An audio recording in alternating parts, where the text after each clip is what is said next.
People often imagine change as something that arrives in one dramatic moment. A decision, a breakthrough, a new version of you. But most real change does not begin with a breakthrough. It begins with a shift in what your brain is willing to tolerate. And that is why small goals matter. Not because they are easier, but because they are psychologically acceptable. A small goal doesn't feel like a threat to identity. It doesn't trigger the same internal resistance. It doesn't demand a new personality. It only asks for a small action that fits inside the person you already are, that matters because your mind defends the current self, even when the current self is unhappy. So the question is not, how do I become different? The question is, what change can my nervous system allow without panic? Small goals are often the only honest answer. When a goal feels large, the mind doesn't just think about effort. It predicts risk. It predicts failure. It predicts exposure. It predicts loss of control. Even if none of those things are guaranteed, your brain treats the prediction as if it is real. That prediction creates friction. Then people misread the friction as laziness or lack of discipline. But friction is usually the mind saying, "This is too much, too fast, and I can't guarantee safety." A small goal reduces prediction load. It reduces the number of unknowns. It reduces the cost of failure. And most importantly, it reduces the threat of, if I try and fail, what does that say about me? Small goals keep your identity intact while behavior begins to shift. That is why they work even when motivation disappears, because they are built to survive low energy and high doubt. There is another reason small goals create big change. They create evidence. And evidence is more powerful than intention. Your brain does not update its beliefs because you want to change. It updates when it sees repeated proof that a new behavior is possible.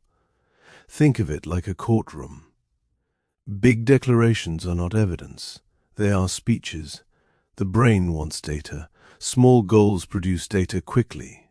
I did it once. Then I did it twice. Then I did it even when I didn't feel like it. Each repetition becomes a quiet piece of proof. And proof changes identity, not overnight, but steadily. People think identity creates behavior, but behavior also creates identity. Small goals let you behave like the person you want to become, without demanding you feel like that person first. Over time, the brain begins to say, "This is what we do." That shift is the beginning of real change. Large goals often fail because they require a new emotional state. They assume you will feel confident, certain, and energized. But confidence is not the starting point. It is a side effect.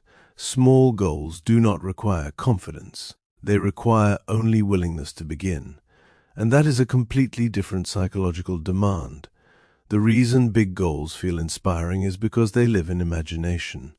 The reason small goals feel unimpressive is because they live in reality. Reality is slower. Reality is quieter. But reality is where your brain learns. Another hidden problem with large goals is the all-or-nothing trap. When the goal is big, anything less than full completion feels like failure. Then failure becomes emotional. Then the mind avoids the whole process. Small goals make partial progress visible and meaningful. They allow you to win without needing a perfect day. And a system that works on imperfect days is the only system that works long-term. Small goals also reduce what psychologists call cognitive load. When you set a large goal, your mind begins running multiple tasks at once. Planning, forecasting, self-monitoring, self-judging, and comparing. That mental noise drains attention before you even start. A small goal narrows the mental field. It creates a single, simple target. And that simplicity matters because attention is not unlimited. Most people are not failing because they don't care. They are failing because their mind is overloaded. Small goals are a way of reducing overload. They are a way of making the next action clear enough that you can actually do it. And once you do it, something important happens. The brain experiences completion. Completion is not just satisfaction. It is closure. Closure tells the mind we finished something. That lowers stress, and lower stress makes the next step easier. In that way, small goals create momentum without requiring motivation. Momentum is often misunderstood. People imagine momentum as excitement, drive, or productivity, but the deeper form of momentum is trust. Trust is what happens when your brain stops arguing with the plan. Big goals often create an internal argument. This is too much. We'll fail. We don't have time. We'll look stupid. Small goals reduce the argument because they don't feel like a life or death decision. The mind can accept them without intense negotiation. Over time, that acceptance becomes trust. The brain begins to trust that you will follow through, and that trust is rare. Many people have made so many large promises to themselves that their brain has stopped believing them. It's not because they are broken. It's because the brain learns from history.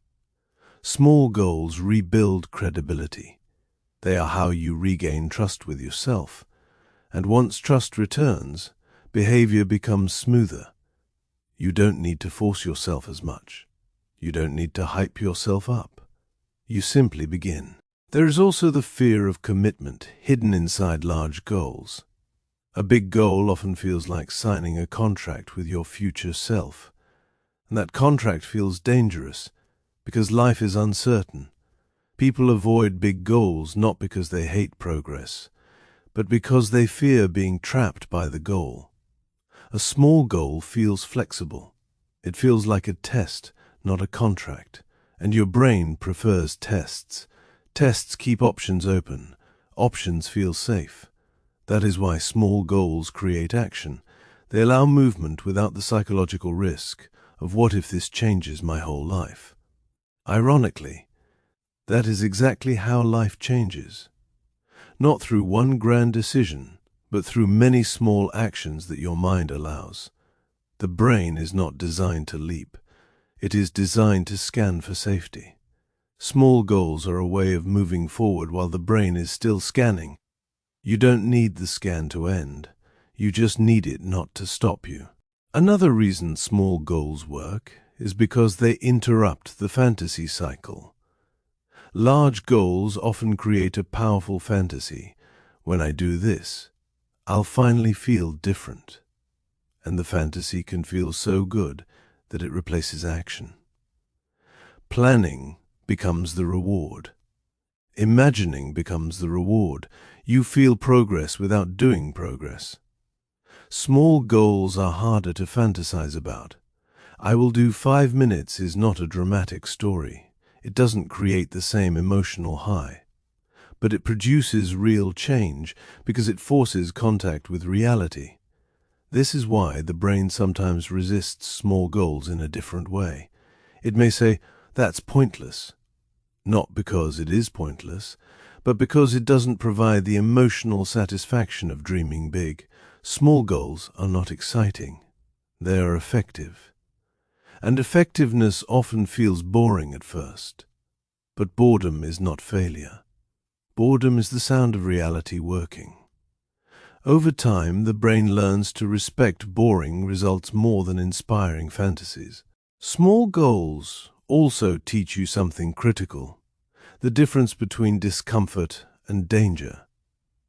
Many people treat discomfort as a warning sign. They feel resistance and assume it means stop. But resistance is not always danger.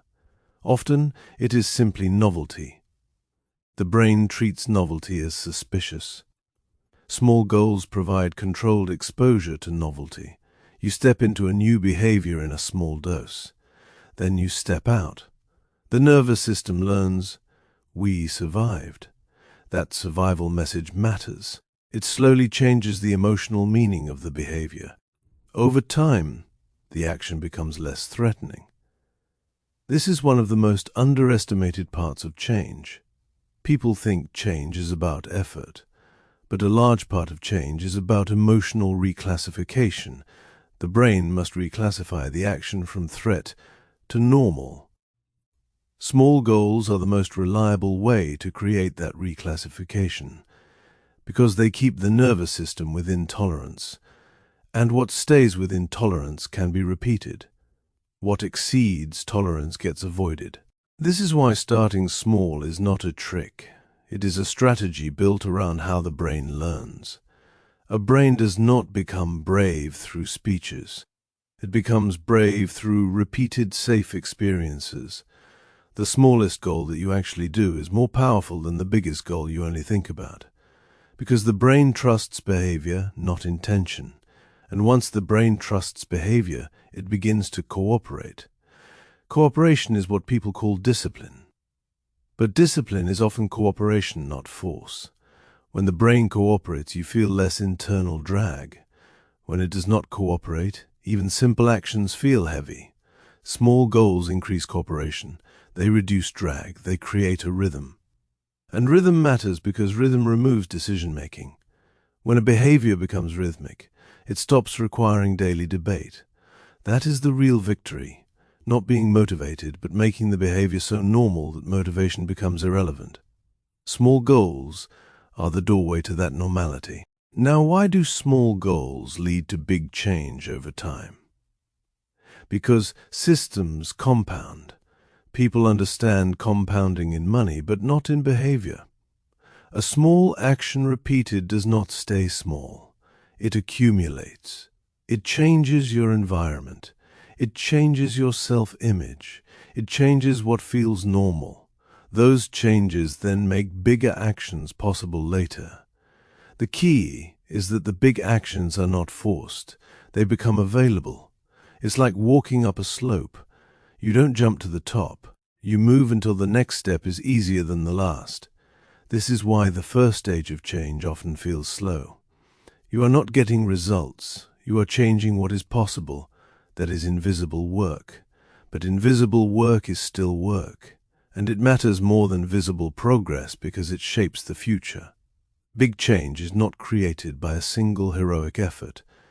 It is created by repeated proof that you are the kind of person who can begin, continue, and return.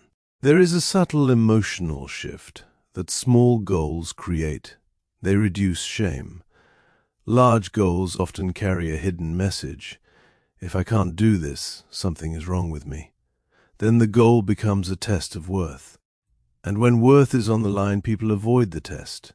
Small goals lower the stakes. They remove the worth message. They say, we are not proving anything. We are just learning. Learning is safer than proving. Learning allows mistakes. Learning allows gaps. Learning allows you to return without humiliation. That matters because the biggest killer of consistency is not failure. It is shame after failure. Shame makes you hide from your own goals. Small goals make it easier to come back after a break, because the break doesn't feel like a collapse. It feels like a pause, and a person who can return is far more powerful than a person who tries to be perfect. Small goals are built for return. That is why they create long-term change. If you look closely, most big changes people admire are not sudden transformations. They are identity shifts disguised as results. Someone becomes more consistent. Someone becomes calmer. Someone becomes less avoidant. Those shifts rarely come from giant goals. They come from repeated small actions that teach the brain a new story. The story changes from I can't to I can sometimes, then to I can, often, then to this is just who I am. Notice the progression. It starts weak. It starts uncertain. And that is fine. The mind does not need certainty to change. It needs repetition. Repetition is how the nervous system learns patterns. And patterns become automatic. Automatic behavior is not magic. it is learned. Small goals are a way of building automaticity without overwhelming the system. In this sense, small goals are not about lowering ambition. They are about respecting the pace of learning. Big change is ambitious. Small goals are simply the realistic path to reach it. This also explains why people often feel stuck when they only set large goals. Large goals create long waiting periods before success, and during waiting, the brain gets no reward, no closure, no evidence. So it loses interest, or it becomes anxious. Small goals shorten the distance between action and reward. You act, you finish, you get closure. The closure is not just pleasure, it is a signal that the behavior is worth repeating. That signal is what builds habit. Many people try to build habits through willpower, but willpower is unstable. Reward learning is stable. The brain repeats what it learns is rewarding, even in small ways.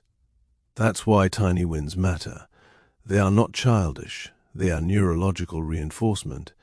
And reinforcement shapes behavior more reliably than pressure. Pressure can create action once, reinforcement creates action again. That again is where change lives.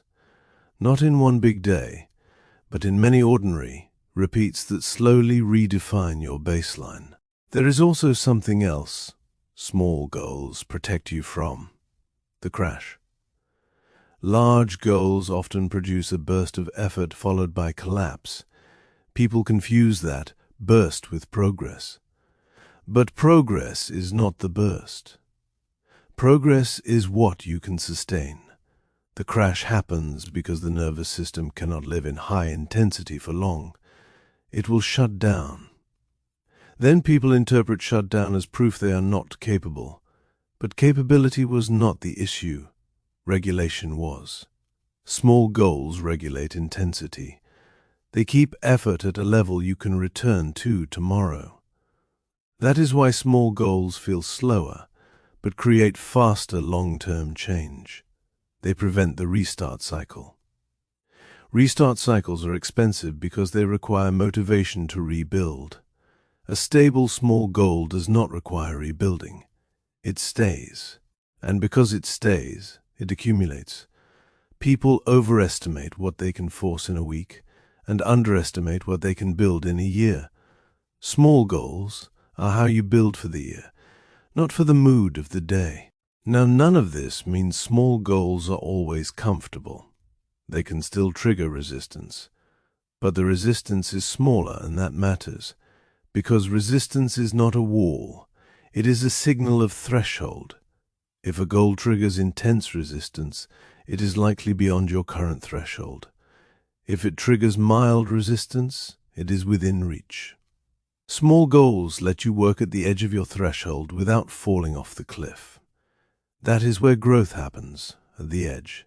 Not in comfort, but also not in panic. People often try to grow through panic, thinking panic equals progress. But panic equals shutdown.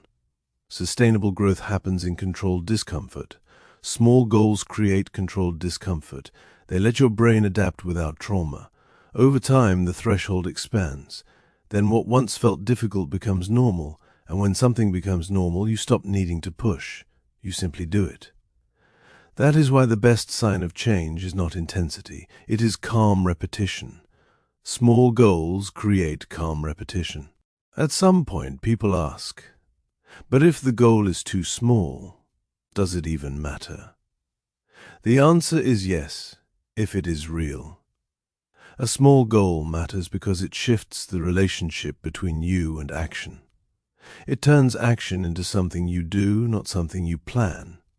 It turns progress into something present, not something postponed. Many people live in postponed progress. They are always about to begin. Small goals break the about to state. They move you into already started. And already started is an entirely different psychological identity. Once you have started, you are no longer someone waiting for the perfect day. You are someone who operates inside imperfect days. That is where real people live. That is where real change happens. Not in ideal conditions, but in ordinary ones. Small goals do not promise a perfect future. They build a different present, and a different present, repeated, becomes a different life. Quietly, without drama, without announcements, just evidence accumulating over time. There is also the social fantasy of change, the idea that change should look impressive to others. Large goals satisfy that fantasy. They look bold. They look serious. Small goals can feel embarrassing because they look small. But the brain doesn't care what looks impressive. The brain cares what is repeatable.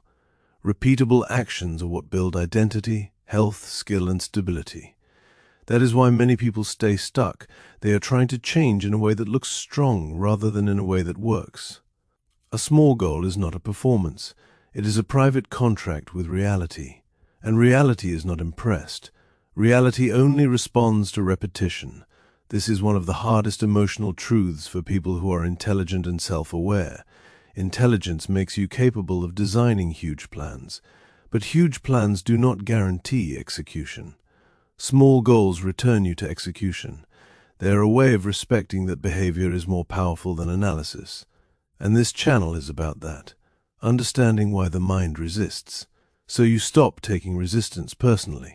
If you want a single sentence that explains why small goals change everything, it is this: small goals reduce threat enough to allow repetition.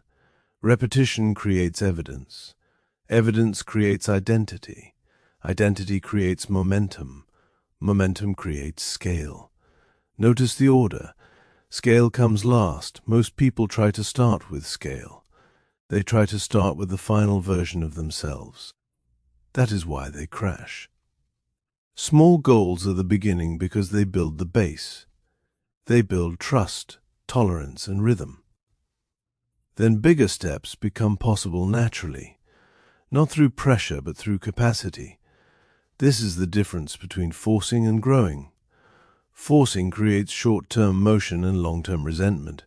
Growing creates long-term motion and quiet confidence. And quiet confidence is what most people actually want. Not constant hype, but a life that moves forward without drama. Small goals can feel underwhelming because they don't produce instant transformation, but they do something better. They change what your brain expects from you. And that changes everything. You can often tell whether someone will change by how they treat the beginning. People who treat the beginning as proof of who they are tend to quit. People who treat the beginning as a training ground tend to continue. Small goals frame the beginning as training. They remove the judgment. They remove the identity threat. They create a space where the brain can learn without humiliation. That space is rare in modern life. Most environments punish failure. Your brain expects punishment, so it avoids. Small goals are a way of creating an environment where failure is not catastrophic, where returning is normal, where progress is measured in consistency, not in perfection. Over time, that changes your relationship with effort. Effort stops feeling like a test. It becomes a routine. And when effort becomes routine, change becomes inevitable. That is the real power of small goals. They don't rely on exceptional days. They rely on ordinary ones. And ordinary ones are available far more often than exceptional ones. So when someone says setting small goals leads to big change, it can sound like a motivational phrase. But it is not a phrase. It is a description of how the nervous system adapts. Your brain is a prediction machine. It tries to protect you from pain, embarrassment, exhaustion, and uncertainty. Large goals trigger all four. Small goals trigger less. That reduction is not weakness. It is intelligence. You are working with the system, not against it, and that is what most people never learn. They fight themselves, then call it discipline. But fighting yourself is exhausting.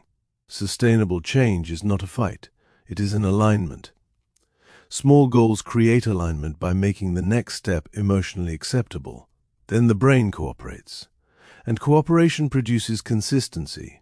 If you are building a calm life, you need calm strategies. Small goals are calm strategies. They build progress without turning your mind into a battlefield. That is why they are quietly powerful. They don't look dramatic. but they create the kind of change that lasts. And here's the final point, the one people often miss. Small goals do not just change what you do. They change what you believe is possible. That belief shift is the real outcome. The goal is only the tool. The deeper change is internal. I can begin. I can return. I can keep going even when I doubt. Those beliefs are not formed through motivation. They are formed through experience. Small goals produce experience quickly and safely. Then experience becomes identity, and identity becomes behavior. That loop is how humans change, not through pressure, not through slogans, through evidence. So if you've ever felt that big goals make you freeze, it doesn't mean you're broken. It means your nervous system is protecting you. Small goals are a respectful way of moving forward without triggering a shutdown. They let you start with intolerance. And starting with intolerance is how you build real change, the kind that doesn't need applause, doesn't need drama, and doesn't collapse when life gets messy. Just slow, steady movement, quietly becoming different.